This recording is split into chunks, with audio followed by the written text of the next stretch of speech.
যখন মক্কা নগরীতে প্রথমেই ইসলামের দাওয়াত দিলেন, লোকেরা কি ইসলামের দাওয়াত গ্রহণ করেছিল? রাসূলের বিরুদ্ধাচরণ করেছিল। কত বছর ছিলেন মক্কা নগরীতে বলেন তো? কত বছর? 13টি বছর নবীজি সাল্লাল্লাহু আলাইহি সাল্লাম মক্কার কুরাইশদেরকে দাওয়াত দিয়েছিলেন। মক্কার কুরাইশরা কেউ গ্রহণ করেছে, বেশিরভাগ লোকই গ্রহণ করেনি। আর মদিনাতে কত বছর ছিলেন? 10 বছর। কত বছর? 10 বছর। ঘটনাটি অনেক লম্বা। যেহেতু আমাদের বর্তমান সময়ে সম্প্রীতিমূলক একটি শব্দ রয়েছে। সম্প্রীতি, প্রীতি মানে কি? ভালোবাসা। প্রীতি মানে কি? ভালোবাসা, পারস্পরিক সম্পর্ক ভালো থাকা। এটাকে আরবিতে বলে মুআমালাত। আরবিতে বলে কি? মুআমিল, সম্পর্ক। মুআমালাত, সম্পর্ক স্থাপন। নবীজি সাল্লাল্লাহু আলাইহি সাল্লাম মক্কা নগরীতে যতদিন ছিলেন, আল্লাহ রসুলকে যত লোকই ভৎসনা করেছেন, কিন্তু কারোর সাথেই তিনি বিবাদে লিপ্ত হননি। সূরাতুল মুমতাহিনার 8 নম্বর আয়াত আল্লাহর হাবিব সাল্লাল্লাহু আলাইহি সাল্লামের উপর যখন নাজিল হয়, তখন আল্লাহ সুবহানাহু ওয়া তাআলা তার হাবিব সাল্লাল্লাহু আলাইহি সাল্লামকে নির্দেশ দিয়েছেন যে মানুষের সাথে কি করবে? সম্পর্ক ভালো রাখবে। মানুষের সাথে কি করবে? সম্পর্ক ভালো রাখবে। তবে এখানে বলে রাখা ভালো, এটাকে আপনারা এখন মনে করেন না যে তাহলে কোরআনের নির্দেশ। আমি যতটুকু গবেষণা করেছি, দেখেছি এই আয়াতের হুকুম কিন্তু এখন মানসুখ, রহিত। আরবিতে বলে মানসুখ। অর্থাৎ এই আয়াতের হুকুম এখন কার্যকর হবে না। তাহলে কি কার্যকর হবে? কার্যকর হবে জিহাদের আয়াতগুলো কার্যকর হবে। কোন আয়াত কার্যকর হবে? জিহাদের আয়াতগুলো এখন কার্যকর হবে। কারণ এই আয়াতের পরবর্তীতে আল্লাহ সুবহানাহু ওয়া তাআলা তার হাবিব সাল্লাল্লাহু আলাইহি সাল্লামকে পর্যায়ক্রমে পরিস্থিতির আলোকে সিদ্ধান্ত নেওয়ার এবং জিহাদ পরিচালনা করার নির্দেশ দিয়েছেন, যার জন্য এই আয়াতের উপরে বসে থাকেন নাই। যেহেতু সাম্প্রদায়িক আমাদের এখন একটা উস্কানিমূলক বিষয় চলতেছে সমাজে, চলে কিনা? হ্যাঁ, কারণ কি? আমাদের মধ্যে পারস্পরিক সম্প্রীতি, ভালোবাসা নাই। আচ্ছা, এখন আপনি কি এর মধ্যে পা দিবেন? আপনি পা দিবেন?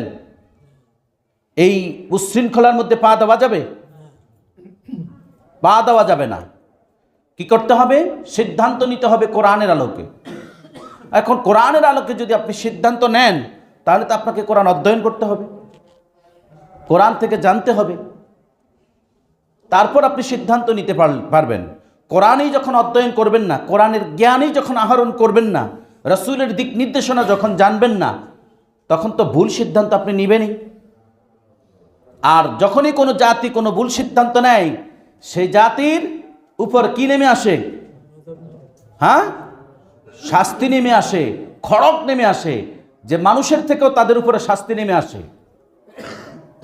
এখন আপনাদের এই সমাজে, আপনাদের প্রতিবেশী বা আপনাদের এই অত্র এলাকায়, মহল্লায় বা অত্র দেশে, বাংলাদেশে আপনাদের সাথে আপনাদের অমুসলিম ভাইরা আছে না নাই? আছে। হিন্দু আছে, বৌদ্ধ আছে, খ্রিস্টান আছে, ইহুদি আছে। আছে। আমি মিম্বার থেকে একাধিকবার বলেছিলাম, আমাদের সময় অথবা বাংলাদেশ প্রতিদিনের একটা প্রতিবেদন আসছে। এখন ইহুদি এবং খ্রিস্টানরা মূলত তাদের নাম রাখে ইব্রাহিম, ইসমাইল, ইসহাক।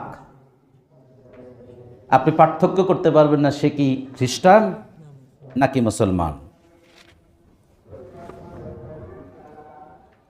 বাংলাদেশে তারা মুসলিম নামে নামকরণ করে, যার জন্য আপনি পার্থক্য করতে পারবেন না। আর কখনোই তারা ইহুদি ধর্মের পরিচয় দেয় না। বাংলাদেশে ইহুদি ধর্মের পরিচয় দিয়ে তারা থাকে না, কিন্তু বাংলাদেশের নাগরিক তারা সংখ্যায় খুবই কম, একেবারেই নগণ্য। সংখ্যায় একেবারে নগণ্য। আল্লাহ সুবহানাহু ওয়া তাআলা বলেন, লা ইয়ানহাকুমুল্লাহ, দ্বীনের ব্যাপারে যারা তোমাদের বিরুদ্ধে যুদ্ধ করেনি, অর্থাৎ আপনার এই দেশে থাকাকালীন, আপনার প্রতিবেশী থাকাকালীন, মুসলমান দেশে বসবাস করাকালীন যে মুসলিম দেশের সার্বভৌমত্বের ব্যাপারে যারা অন্যকে উস্কানি দেয়নি কিংবা তারা তাদের উস্কানিতে পা দেয়নি, তাদের ব্যাপারে বলা হয়েছে।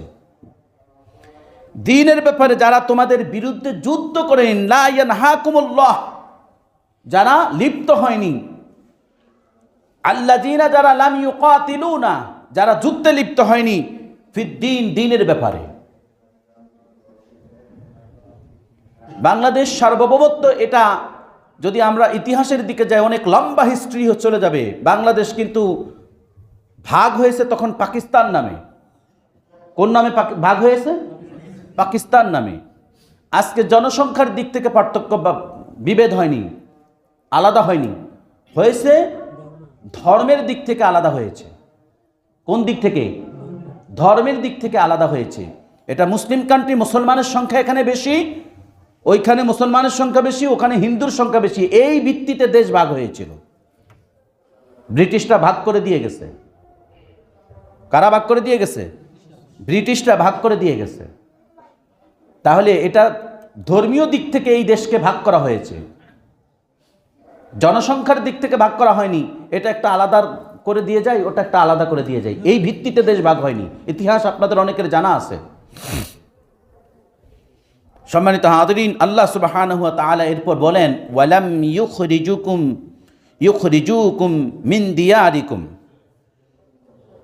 শুধু তাই না, যারা দ্বীনের ব্যাপারে তোমাদের সাথে তোমাদের বিরুদ্ধে যুদ্ধে লিপ্ত হয়নি, এমনকি যেমন একটা অঞ্চলে, একেবারে একটা অঞ্চল, পুরো অঞ্চলটাই মনে করেন যে অমুসলিম, গায়রে মুসলিম, তাদেরকে আরবিতে বলে গায়রে মুসলিম।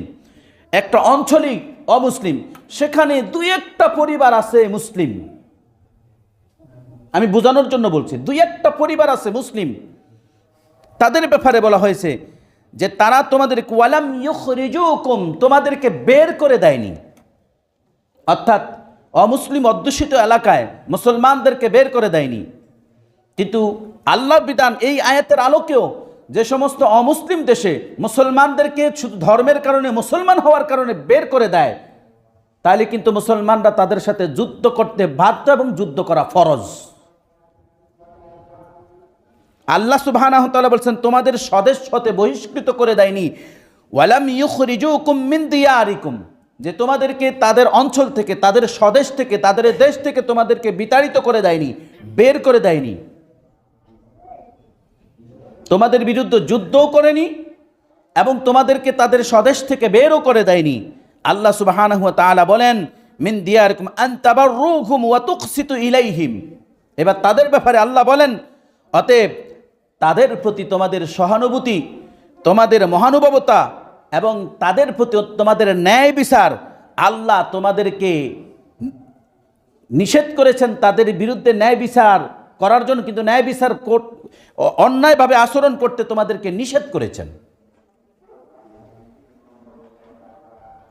এই জন্য আপনাদের চারপাশে যে সমস্ত অমুসলিম ভাইরা রয়েছে, তাদের বিরুদ্ধে আপনি কোনো ধরনের প্রবলেম সৃষ্টি করবেন, সমস্যা সৃষ্টি করবেন, এইটা আপনার ইসলাম আপনাকে শিক্ষা দেয়নি।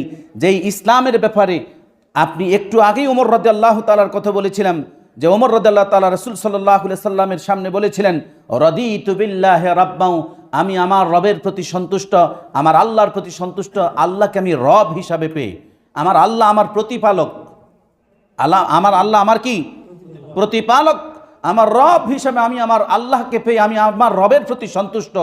এরপর বলছেন ওয়াবিল ইসলামে দীনান, এবং ইসলামকে দিন হিসাবে পেয়ে আমি এই ইসলামের প্রতি আমি সন্তুষ্ট। ইসলাম আপনাকে সেটা শিক্ষা দেয়নি। ইসলামের বিধান কি? ইসলামের বিধান কি? আমরা ইসলাম যে বলি, ইসলামের মৌলিক বিধান কি? কিতাবুল্লাহ সুন্নাত রাসূল। কিতাবুল্লাহ ওয়া সুন্নাত রাসূল, আল্লাহর কোরআন এবং তার রাসূলের সুন্নাহ, এটা হলো ইসলামের বিধান। সেই বিধান বাদ দিয়ে আপনি কোন ইসলাম প্রতিষ্ঠা করবেন?